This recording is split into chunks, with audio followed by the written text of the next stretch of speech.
Good morning. Are you excited? Yes. मुझे ऐसा लग रहा है कि आप लोगों ने ब्रेकफास्ट 10:30 बजे तक किया है। आपकी आवाज को क्या है? Are you excited? सबसे पहले हमारी हवा हमको ये निकाल देना है ताकि बगल वाला हमारी हवा ना ले। बराबर? एक्साइटेड रहना बहुत जरूरी है। आज मैं आपको एक पिक्चर दिखा रहा हूँ। दोस्तों, सिर्फ 3 दिन पहले मुझे बहुत खुशी हुई। बैकवर्ड कैमरे मैंने आपको 2-3 फोटो दिए थे। अगर आपके पास है तो प्ले कीजिए। मैं आपको एक बहुत चीज मस्त दिखा रहा हूँ। ये हमारी टीम की शुरुआत हुई है। ये शांति भाई सोनकला है। अभी 2 दिन पहले 15 लाख रुपए की कार लाए अपने फैमिली के लिए। एक 2 लाख शांति भाई के यहाँ इस हॉल में है तो मैं 1 मिनट के लिए स्टेज पे बुलाऊंगा। शांति भाई है तो नहीं बुलाया मैंने। आपको दिखाने के लिए इसलिए इस बंदे को यहाँ बुलाया है। 75,000 सैलरी थी इसकी, गवर्नमेंट जॉब थी। अभी 4 लेवल पे है। मैंने बहुत मना किया, फिर भी गवर्नमेंट की जॉब छोड़ दी उसने, सिर्फ टैलेंट डेवलप करना।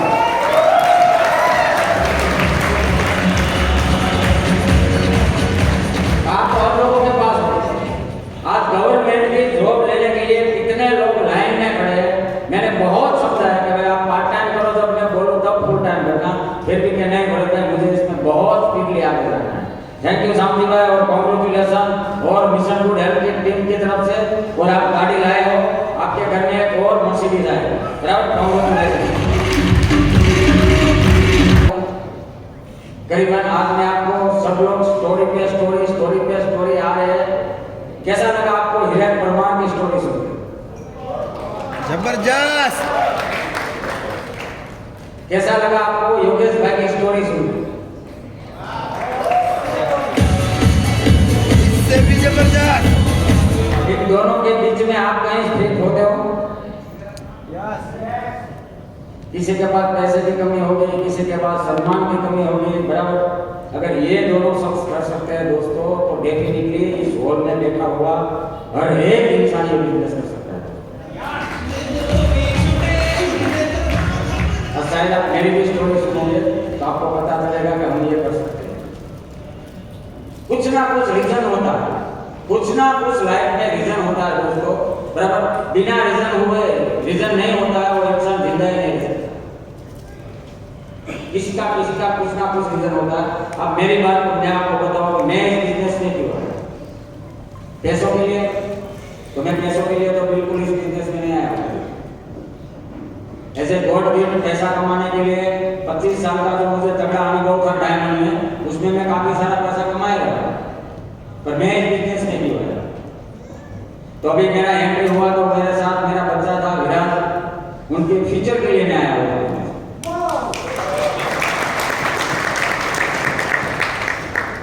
जो जिंदगी में नहीं जी सका हो, वो हर क्षण और हर पल मेरा बच्चा वो जिंदगी जी सके, इसलिए मैं इस बिजनेस में आया। जो मेरा बचपन मेरे से छीन गया था, वो मैं नहीं चाह रहा हूं कि मेरे बच्चे का भी बहुमत कौन छीन ले। मैं आपको बताऊंगा, आज आपको बहुत मजा आएगा और आपको भी ऐसा लगेगा कि नहीं, हम भी ये बिजनेस कर सकते हैं। मेरे बिजनेस करने का कारण दोस्तों मैं आपको बताऊं, जब मेरे लगभग 5 साल की या 6 साल की उम्र थी, तब मेरे पिताजी इस दुनिया से चले गए। हम लोग बोलते हैं ना सर, ये मेरे मामा जी है, ये मेरे काका है, ये मेरे भाई है। वो हमारे घर के सब हेड होते हैं ना, तब तक ही होते। गुजराती में कहेवत है, जेनु पानी ढोल जाए ना किसी कोई नहीं। वैसा ही कुछ मेरे साथ हुआ। 160 से 180 बीघा जमीन थी हमारे पास। जसदन के पास एक छोटा सा गांव है कमलापुर, वहां मेरा जन्म हुआ था दोस्तों। हमारे फैमिली में बहुत अच्छा था। मेरे पापा और मेरे दादाजी ने जो मकान बनाया था आज से 40-45 साल पहले, ऐसा करीबन लगभग 30 से 40 आजू बाजू के गांव में मकान नहीं था। ऐसा प्रॉब्लम मेरे पापा और 3 भाई थे। सबसे बड़े मेरे पापा थे। फैमिली की कुछ सिचुएशन के हिसाब से वो चले गए इस दुनिया से और मेरी 6 साल की उम्र थी। बहुत अच्छा था मेरे। जैसे ही मेरे फादर मेरी दुनिया से गए तब मेरे अंकल ने और बोला कि चलो अलग अलग हो जाना है, साथ में नहीं रहना है। वो तुरंत सब लोग अलग हो गए। सिर्फ 10 दिन के ही अंदर हमारी फैमिली में पूरा एकदम चेंज आ गया और हमारा फैमिली में बोलूँ ना तो एकदम सा रोड से आ गया। मेरा बड़ा भाई था, मैं था और मेरी मम्मी थी। हम लोग काफी सारे लोग बोलते हैं कि भरत आप आज क्यों इतने पढ़े लिखे हो? क्या मुझे पढ़ने लिखने का शौक नहीं था? क्या मैं नहीं चाहता था कि मैं भी पढ़ूं? लोग जो इस तरह से इंग्लिश बोलते हैं तो मैं भी बोलूं, बराबर। पर 10 या 11 साल की उम्र में मुझे पता चल गया था कि मुझे पढ़ना नहीं। एक टी शर्ट और एक छोटा सा छड़ी पहन के मैं 11-12 साल की उम्र में स्कूल चला गया था दोस्तों, हीरा सीखने के लिए, डायमंड सीखने। और 25 साल तक मैंने डायमंड में जॉब की दोस्तों। और जो मेरा 1.5 लाख रुपए का सैलरी था ना वो मेरे 25 साल के अनुभव का था दोस्तों। कहीं भी मैं नौकरी करता था ना तो कभी मैं ये नहीं सोचता था कि यहाँ मैं नौकरी कर रहा हूँ। मैं यही सोच रहा था कि ये पूरी फैक्ट्री मेरी है। उस तरह से मैं काम करता था, तभी मैं इस लेवल पे पहुंचा था दोस्तों। सुबह में 6:30 बजे, 6:45 बजे मैं फैक्ट्री में पहुंच जाता था दोस्तों और शाम को 10:30 बजे के पहले मैं घर नहीं आता था। बाहर की दुनिया के साथ मुझे कुछ लेना देना ही नहीं था दोस्तों। मेरे फैमिली में कोई छोटा सा प्रोग्राम हो या फंक्शन हो, मेरे को 1 घंटे की भी छुट्टी नहीं मिलती थी दोस्तों, क्योंकि 400-500 से भी ज्यादा लोग मेरे नीचे काम कर रहे हैं। और सूरत में भी मैंने ऐसे दिन देखे दोस्तों, सिर्फ 10-10, 12-12 रुपए का एक डोसा खाकर मैं रात को अकेला सो गया था। गांव में मेरी मम्मी रहती थी, मैं हम दोनों भाई सूरत रहते थे। तब मोबाइल नहीं था, एसटीडी थी, शायद आप लोगों को पता होगा। एसटीडी से कॉल करते थे, मम्मी भी बोलती है एक भाई को आ जाओ। ऐसे 10 साल तक हम अलग रहे। 10 साल गांव में थोड़ा जमीन था 30-40 बीघा, तो भैया को फिर बोला कि चलो मम्मी को यहाँ बुला लेते, सब साथ में रहते। तो वहां भी वो कहा होता है ना कि जैसे हमने रेसिडेंट सूरत सीख किया तो जमीन गांव में दिए थे वो लोगों को कि आप जमीन संभालो। तो वहां भी बगल में मेरे अंकल काका का वो खेत था, तो किसी को वहां रहने नहीं देते। फिर बड़े भैया के ऊपर फोन आता था कि हमको आपकी जमीन नहीं संभालना है, आप अपनी तरह से संभालो। ऐसे ऐसे दिन देखे हैं दोस्तों मैंने मेरी लाइफ में, बराबर। मैं चाहता हूं भगवान ना करे किसी मेरे दुश्मन को भी ऐसे दिन ना दिखे। फिर मैंने आहिस्ता आहिस्ता लाइफ जर्नी हमारा आगे बढ़ता गया। फिर अच्छे अच्छे फ्रेंड मिले। जब मिलते हैं तो लोग बहुत अच्छे होते हैं, उसका काम खत्म हो जाता है, फिर पता चलता है। वैसे लाइफ में 2 बार मेरे साथ ऐसा हुआ। 2008 में मेरी खुद की फैक्ट्री चल रही थी डायमंड की। शायद किसी को पता होगा कि 2008 में सूरत में डायमंड में बहुत मंदी आई। तब करीबन 2.5 करोड़ के आसपास का मेरा लॉस हुआ था। 2008 में मेरी सगाई हुई। जब मेरी सगाई हुई थी तो फैक्ट्री भी बहुत बड़ी बनूभाई चल रही थी। गांव में 40 बीघा जमीन था, सूरत में बहुत बड़ा 3-4 बीएच का फ्लैट था, सब था।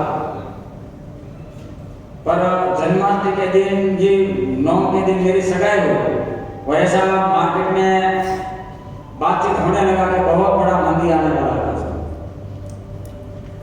मेरी लाइफ में 25 साल में ऐसा कभी नहीं हुआ। 2008 में ऐसा हुआ था। सूरत में 5 महीने तक कोई भी कारखाना चालू नहीं हुआ था सर। डायमंड की कोई भी फैक्ट्री चालू नहीं हुई थी, इतनी मंदी थी। और 2008 में 12 महीने में 12 और 13 तारीख को मेरी शादी थी, दीपावली के बाद। सब कुछ बिक गया। 15 बीघा जमीन चले गई, मेरा फ्लैट चला गया। मैंने जितने भी मेरी वाइफ को गोल्ड दिया था वो चला गया। मेरे ससुराल ने भी 30-35 तोला दिया था, वो भी चला गया। मेरी वाइफ ने मुझे उस टाइम दिया था कि मैंने इकट्ठे करके 1 लाख रुपया मेरे पास पड़ा है, अगर किसी को चाहिए तो 2% या 2% दे देना। मैंने कहा ला नहीं दे देगा। फिर 8 महीने के बाद पूछा वो पैसे किसको दिए, तो वो तो मैंने वो जिसको देना था ना हमारे पास मांग रहे थे उसको दिया है। तो कि मेरे ब्याज का क्या, मैंने कहा वो सब गया।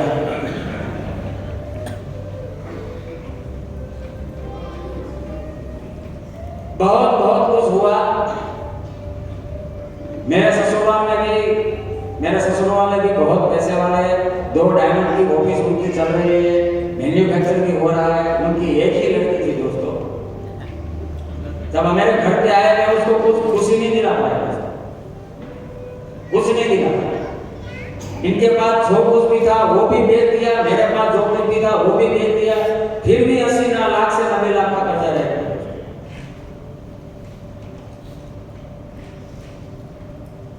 आज तक मुझे इस बात का गर्व है, इतना कुछ मेरी लाइफ में हुआ ना दोस्तों। मेरी वाइफ ने कभी भी उसको पापा को भी पता नहीं लगने दिया कि हम इस पोजीशन में जी रहे हैं। आज यहाँ पे सक्सेस होना तो उसके बराबर कभी भी नहीं बोला। 2-3 दिन बाद ऐसा हुआ कि डेयरी पे दूध लेने जाते थे, बोलते मिस्टर नहाने जी पैसा दे दो वरना दूध लेने मत आना।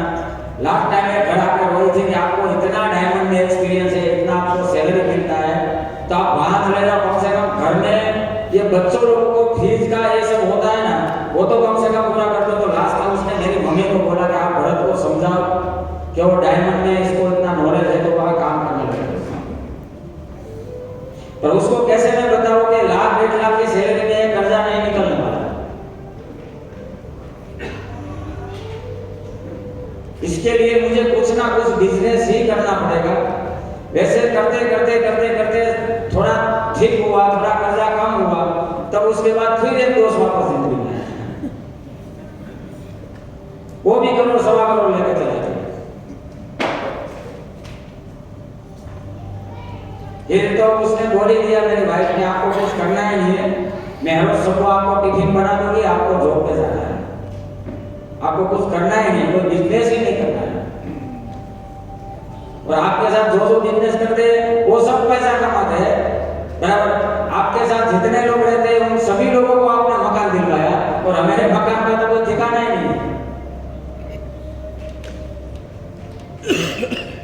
ऐसे ऐसे लाइफ जा रही थी दोस्तों। आहिस्ता आहिस्ता आहिस्ता उठता था, गिरता था, उठता था, गिरता था, ऐसे सब होता था दोस्तों। जब लास्ट टाइम मैं मिला जयेश भाई रावल को, बराबर। मेरी लाइफ में 2018 के एंड में कैमन आया, पहला डेमो संजय भाई ने मुझे दिखाया, तो मैंने बिल्कुल मना कर दिया कि संजय भाई ऐसा कुछ मेरे को करना ही नहीं, आपको करना है तो आप कर सकते हो। और मैंने इस डिवाइस को नजरअंदाज किया दोस्तों। फिर मुझे मिले जयेश भाई रावल एडवोकेट, एक उसके लिए जोरदार क्लैपिंग हो जाए जयेश भाई एडवोकेट।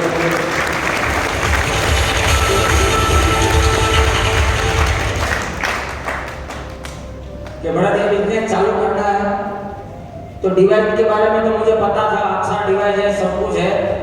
पर जयेश सर ने मुझे एक बात याद फिर से दिलाई कि हमने जो तो भरत हर बार बोल रहा था ना कि तुझे कुछ ऐसा काम करना है कि 2 पीढ़ी 3 पीढ़ी तक हमारा फैमिली सिक्योर रहे, इनकम की कुछ प्रॉब्लम ना हो। तो जयेश सर ने मुझे बिजनेस प्लान दिखाया। बिजनेस प्लान में भी मुझे कुछ समझ में नहीं आया दोस्तों। तो जयेश सर ने एक चीज बोली मेरे को कि एक पॉइंट जो ये बिजनेस है ना, ये पेटेंट दिया हुआ है। 29 साल से ये कंपनी चल रही है, इसके प्लान में आज तक कभी भी चेंज नहीं आया। ये बिजनेस प्लान भरत पेटेंट दिया हुआ है। एक बार अगर हम इसमें सक्सेस हो गए ना दोस्तों, तो फिर 3 पीढ़ी तक हमारे फैमिली में किसी को पैसे के लिए काम नहीं करना पड़ेगा। एक चीज मेरे दिल को छू गई, एक ही चीज छू गई। तब मुझे वो सब चीज याद आने लगी कि मैं जो कुछ भी कर रहा हूँ अपने बच्चों को फ्यूचर में इसमें लगा सकता हूँ, क्योंकि यह कंपनी जापान की है। मैं बोल रहा हूँ ये समझने और मानने की जरूरत नहीं है दोस्तों। आप अपने हिसाब से देख लो, जापान के बारे में सोच लो एक बार, देख लो, आप सर्च कर लो एक बार जापान क्या है। ये डिवाइस को भी आप इस तरह कर लो। जापान एक ऐसा देश है दोस्तों कि मनुष्य को प्रॉब्लम आए ऐसी कोई भी चीज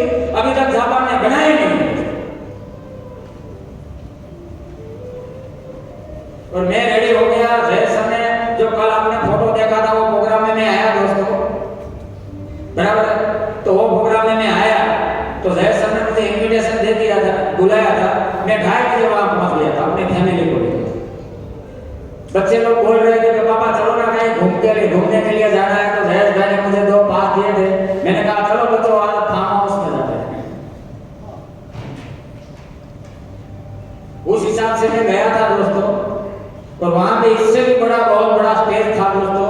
लास्ट में सब इवेंट खत्म हुआ ना, तब मेरी बेटी ने मुझे बोला कि चलो ना पापा एक स्टेज पे अब हम फोटो लेते हैं, इस पे हम बोल सकते हैं। तब मैंने कहा कि बेटे तुम मुझे वापस स्टेज पे चढ़ाएगी। आज वो दिन आ गया।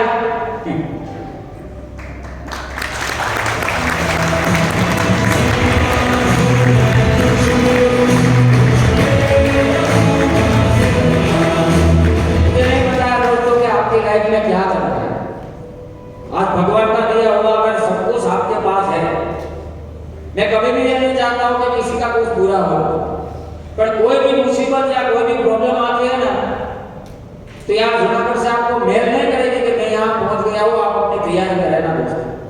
कभी भी कुछ भी हो सकता है, ये अभी मन में कभी मत रहना कि मेरे पास इतना है दोस्तों। मैंने सूरत में काफी दिग्गज बिजनेसमैनों को देखा है जो 5-5, 10-10 हजार करोड़ की पार्टी थी, आज वो जीरो है दोस्तों।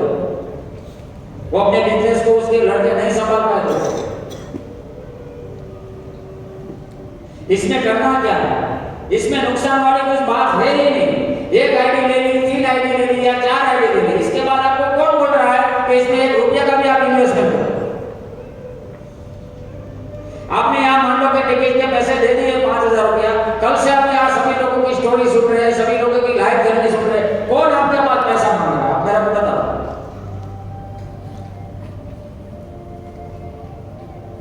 वैसे करते करते मेरी लाइफ में कैमन आया दोस्तों। जयेश भाई ने रात को 12:30 बजे 1 बजे मेरे घर पे फॉर्म फिलअप किया था दोस्तों। एक जोरदार क्लैपिंग हो जाए जयेश भाई रावल के लिए। शायद उस तक मुझे कुछ नहीं दिखता था, तो जयेश सर कह रहे थे बहुत कुछ दिख रहे हैं।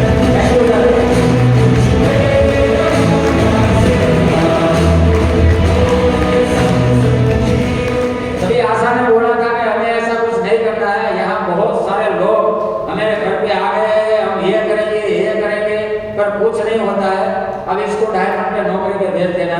तब जयेश सर ने बोला था कि 2 साल से मुझे, मैं आपको वादा करता हूँ 2 साल में अगर आपकी जिंदगी में कुछ नहीं हुआ बराबर है, तो आपका जितना भी सैलरी होगा ना वो मैं दे दूंगा। ऐसा शब्द बोल के जयेश भाई मुझे इसमें लाए।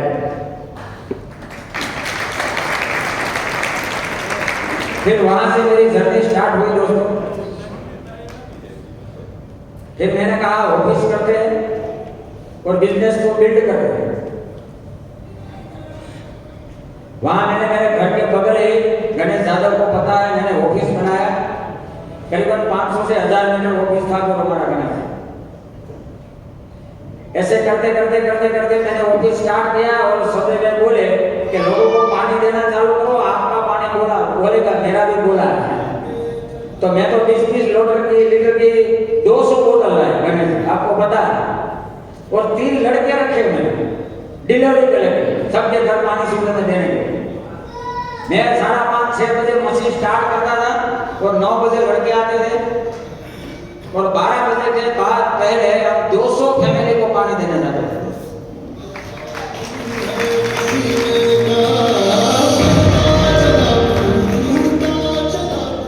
3 महीना हो गया, एक भी डिवाइस नहीं गया। मैंने एक बार संजय जी को बोला कि संजय जी आप बोलते थे ना लोगों को पानी दोगे तो पानी बोलेगा, मेरा कुछ बोल नहीं रहा है, क्या होगा।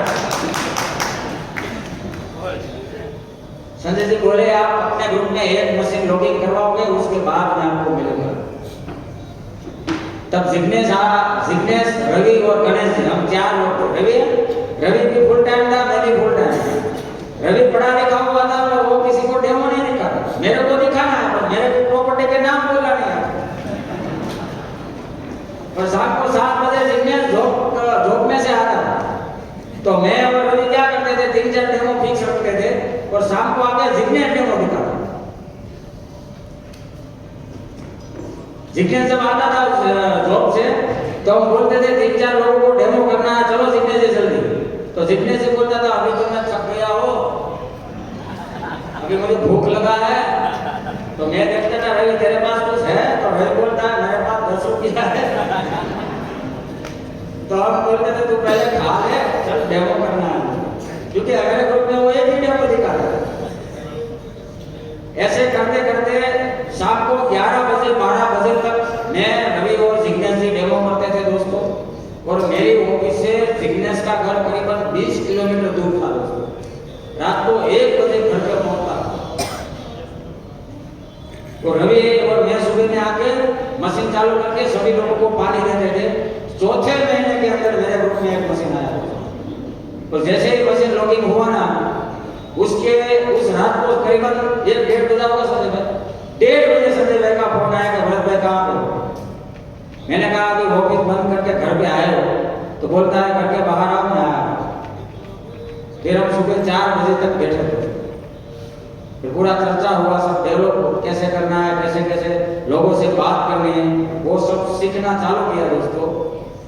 रिजल्ट ये आया 3 साल के अंदर मानन साहब 9 कंट्री और 17 राज्य में मेरा बिजनेस चल गया।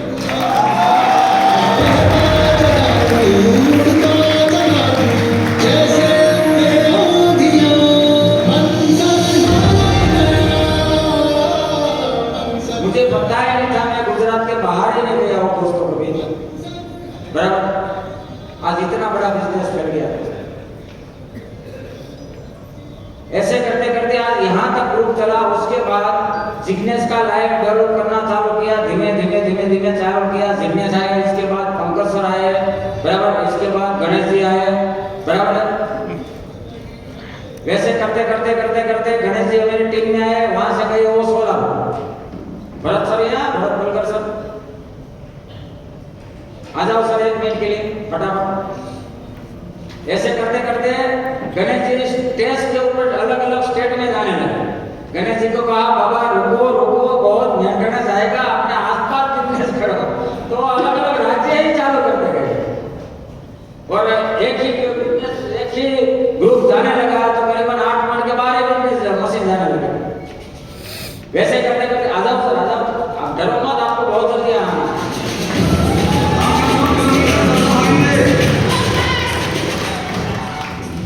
इस सर को मैंने यहाँ इसलिए बुलाया सर, पूरे महाराष्ट्र की टीम में कितने मशीन होगी गणेश? 150 मशीन है दोस्तों। बिजनेस की ताकत क्या है ना ये मैं बता रहा हूँ सर। मैं कभी पुणे आया हूँ, सोलापुर आया हूँ, 150 मशीन जहाँ लग गया है वहाँ अभी तक मैं 3 साल में कभी एक बार भी गया ही नहीं। एक बार ऑफिस चालू करना था तो मैं संजय जी और गणेश जी वहां से देखने गए थे। मैं संजय जी को बोल रहा था यहाँ कैसे बिजनेस करेंगे। संजय भाई कि आप बैठो ना, वो होगा।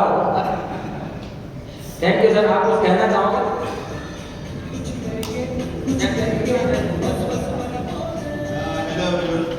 जब मैंने शुरुआत की थी तो मेरे पापा ने मेरे को बताया था मशीन के बारे में। तो मैंने उस टाइम जो मैंने बोला कि नहीं ये नई मशीन चलेगा कि 3 लाख कहीं में पानी नहीं पिएगा। जब घर में हमारा रिजल्ट आया तो हमने आँख खोली और हमने जब मशीन ले लिया तो हमने पहले मैंने वाइफ को बोला था प्रियंका को कि हम हमारे लिए यूज़ करेंगे, बाकी किसी के लिए यूज़ नहीं करेंगे। जैसे घर में हमारा रिजल्ट शुरू हुआ तो हम लोगों को बताना शुरू करें, पानी देना शुरू कर गए।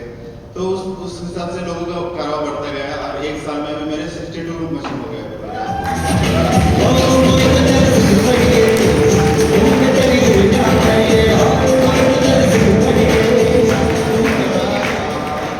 उसके पहले OTP में जब आया था अहमदाबाद में हम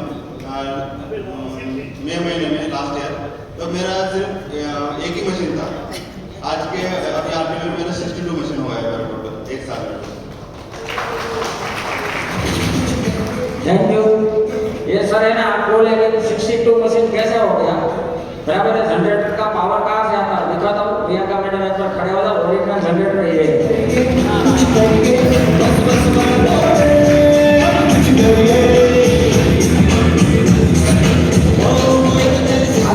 कितने डॉक्टर्स हो गए? कितने डॉक्टर्स हो गए आपके? 7। Thank you. अब देखो दोस्तों, इस बिजनेस का पावर मैं आपको दिखाता हूँ। मैंने सब लोगों में बोला 4-5 कक्षा तक पढ़ा हो। मेरे ग्रुप में करीबन 50 से भी ज्यादा डॉक्टर हैं।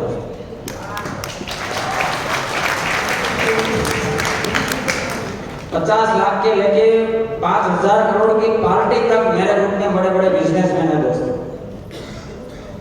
पर भगवान ने भी मेरे उस समय मेरा वो क्या बोलते हैं इम्तिहान लेने के लिए शुरुआत में कैसे कैसे लोग दिए मेरे। एक दिया गणेश भाई, एक दिया जिग्नेश, एक दिया वो देवराम भाई कणजारिया, एक आया रमेश भाई परमार। भगवान ने मुझे दे, ये तेरी प्रॉपर्टी है बेटे, इसको रगड़ और इसमें से सोना निकाल।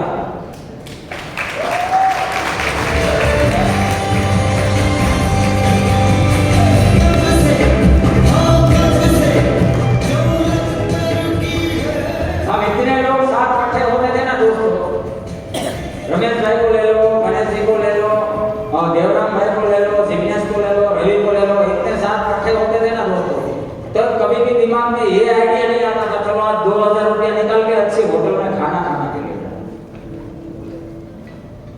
और कैंडन ने मुझे क्या दिया, 20 दिन पहले मेरे दिमाग में एक विचार आया, भनुभाई परमार उसके साक्षी है। मैंने कहा चलो कुछ बड़ा एक आरटीपी करते हैं अपने ग्रुप की।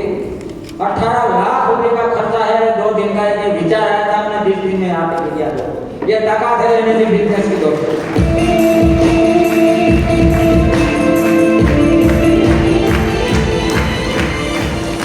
आपने पूरा प्रॉफिट में देखा बराबर। उसके बाद 12 महीने के बाद एक लेन मेरा हो गया जिग्नेश का। उसके बाद 12 महीने के बाद एंट्री हुआ मिस्टर रमेश परमार, ये मेरा दूसरा है। हिरेन आया आके किया ना हिरेन बराबर, वो अभी कुछ बोला ही नहीं, वो पूरा खिला ही नहीं है, मैंने सुना है। 3-4 घंटे का टाइम होगा ना दोस्तों, अब हिरेन परमार को सुनना उसकी स्टोरी। मैंने वो गरीबी, वो हर एक क्षण में जो हर बार बोलते हैं ना अपमान, वो सब जाके मैंने उसके सगा संबंधी में देखा है दोस्तों। लोग यहाँ तक बोलते थे कि ये सूरत से आया है, ये क्या करके देगा ये। पर आज की डेट में ऐसा होने लगा है दोस्तों, उसके फैमिली में या उसका नजदीक के सगा संबंधी में अगर कोई भी प्रॉब्लम काम करना है ना तो एक बार रमेश भाई का फोन आता है, आप घर पे आओ ना तो हम कुछ चर्चा कर लेते हैं कि इस प्रोग्राम में कैसे आगे बढ़ना है।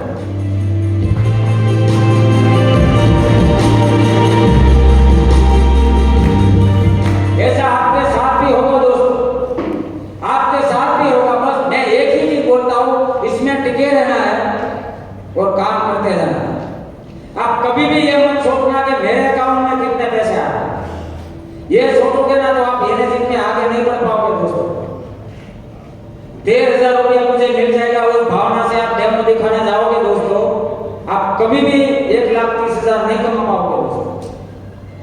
मैंने कभी भी ये नहीं सोचा था, तो इधर बोला ना कि हमारे घर में ये प्रॉब्लम था, ये प्रॉब्लम था, मैं ये सोच रहा था कि रमेश भाई को मैं कैसे शिक्षक बनाऊं, कैसे उसको शिक्षक 2 बनाऊं, ताकि उसकी प्रॉब्लम कम होगी ना तो मेरी प्रॉब्लम कम होगी। लोग क्या करते हैं, बस हमारा 50 लोगों का टीम हो गया, ये हमारा टीम है, आप जाओ काम करो, और यहाँ से बैठे बैठे मॉनिटर करते हैं दोस्तों।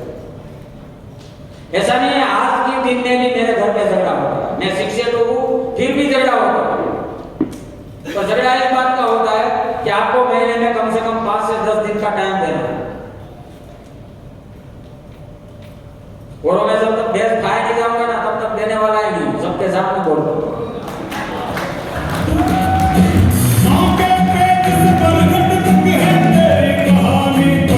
क्यों नहीं देने वाला, ये मेरा बच्चा है बराबर। आज के डेट में मेरी टीम के अंदर 1300 मेरे बच्चे, जिसने मेरे पर ट्रस्ट किया है दोस्तों, मेरे पे भरोसा रख के मशीन लिया है, या किसी के अंदर में किसी के डाउन में मशीन लिया है, मेरा जवाबदारी बनता है कि कहीं ना कहीं उसके हर क्षण तक मैं पहुंचूं। अभी 10-12 दिन पहले की बात है, मैं यहाँ जूनागढ़ में था, यहाँ से मैं सीधा सूरत गया, सूरत से वापी गया, वापी का काम पता के सीधा सूरत से यहाँ सीधा जूनागढ़ आया, जूनागढ़ से एक दिन पहले मैं सूरत गया, फिर फैमिली को लेकर कमलापुर आया, मेरे फैमिली के डेट हो गया था, उसका सब क्रियाक्रम करके सीधा मैं यहाँ रिसोर्ट में आया। तब मेरे को हर बार अनुभव बोलते हैं कि आप इतना किस चीज से भाग रहे हो, कितना स्पीड से क्यों दौड़ रहे हो, मेरे को पता नहीं है। पर मैं एक चीज बताऊं दोस्तों, वो कहीं ना कहीं मेरे बिजनेस पार्टनर है सब। मैं सभी के सामने झूठ बोल सकता हूँ, किसी को भी धोखा दे सकता है, पर मैं मेरे बिजनेस पार्टनर को कभी धोखा नहीं दे सकता हूँ। मैं उसके सामने झूठ नहीं बोल सकता हूँ कभी धोखा। 5-10 मिनट का एंजॉय, 5-10-15 मिनट के 2-3 दिन के लिए सिर्फ कंफर्ट जोन में जाना दोस्तों, ये बिजनेस की रियल में ताकत नहीं है दोस्तों। आपने किसी एक बंदे को भी मशीन दिया है ना, तो मैं आपको वादा करता हूँ आपके सामने देख के उसने मशीन लिया है दोस्तों। भले ही हमें ग्रुप में 5 से 10 लोग ही क्यों ना हो, पर हमारा यूनिटी इतना पावरफुल होना चाहिए दोस्तों कि कहीं भी इवेंट हो, कहीं भी मीटिंग हो, छोटे से छोटा एक मैसेज हो ना, वो लास्ट तक पहुंचना चाहिए दोस्तों। लास्ट तक पहुंचना चाहिए, हमारा जिम्मेदारी बनता है दोस्तों। ये जश्न, ये सफलता अभी कुछ नहीं है दोस्तों, ये कुछ है ही नहीं। 2025 आने दो दोस्तों, ये मेरे शब्द याद रखना आप। जो आज मैं फील कर रहा हूँ आपको फील नहीं करना है ना, तो पूरी अपनी टीम को एक यूनिटी बना के ऐसे इवेंट हो, छोटे छोटे मीटिंग हो, बराबर किसी को डेमो दिखाना, फिर भी लोग नाटक करते हैं, फिर भी नखरा करते हैं। अंदर ग्रुप से फोन आता है, चल यहाँ में मिलना है, मेरे को ये काम है, मेरे को वो काम है, मैं ये नहीं कर सकता हूँ, मैं वो नहीं कर सकता हूँ। वो आप किसी को नहीं बना रहे हो दोस्तों, अपनी खुद जात को आप बना रहे हो दोस्तों, इतना समझ लेना। आप किसी को नहीं बना रहे हो, आप खुद अपने आप को बना रहे हो। डेमो बताना नहीं आता है तो मेरे तरफ से सीख जाओ दोस्तों। 4 महीने मेरे को लगे थे 3 प्रॉपर्टी के नाम बोलने में और सीखने में, मैं सीखा बराबर। इस बिजनेस में अगर कोई भी सबसे अच्छी चीज है ना दोस्तों, तो वो एक ही चीज है कि ये बिजनेस लाइफ टाइम मुझे और आपको सीखना, सीखते रहे, सीखते ही जाना, सीखते ही जाना। मैं ऐसा नहीं बोल रहा हूँ कि मेरे से कोई गलती नहीं होता, मैं ऐसा नहीं बोलता हूँ कि आपसे भी कोई गलती ना हो, गलती सबसे होता है दोस्तों। इस दुनिया में कोई भी इंसान परफेक्ट नहीं है, जो परफेक्ट इंसान होता है ना वो रिटर्न हो जाता है, गॉड के पास चला जाता है। किसी के अंदर कोई ना कोई छोटी मोटी मिस्टेक है ही दोस्तों, पर हमारे टीम में एक डिवाइस आया, दूसरा डिवाइस आया, उसको धीमे धीमे से 2 में से 4 कैसे करना है, 4 में से 8 कैसे करना है, 8 में से 16 कैसे करना है, ये हमें सीखना है।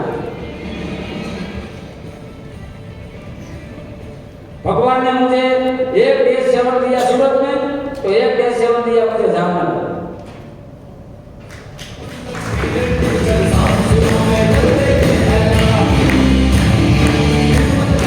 मुझे कुछ करना ही नहीं है, मेरे को पैसा ही नहीं कमाना है, मेरे को मान सम्मान ही नहीं चाहिए, मेरे को कुछ बोलना ही नहीं है। मैं सिर्फ जिग्नेश भाई को देश सेवन बनाना चाहता हूँ और एक रमेश भाई को देश सेवन बनाना चाहता हूँ। हमें कुछ चाहिए ही नहीं, मेरे को कुछ चाहिए ही नहीं।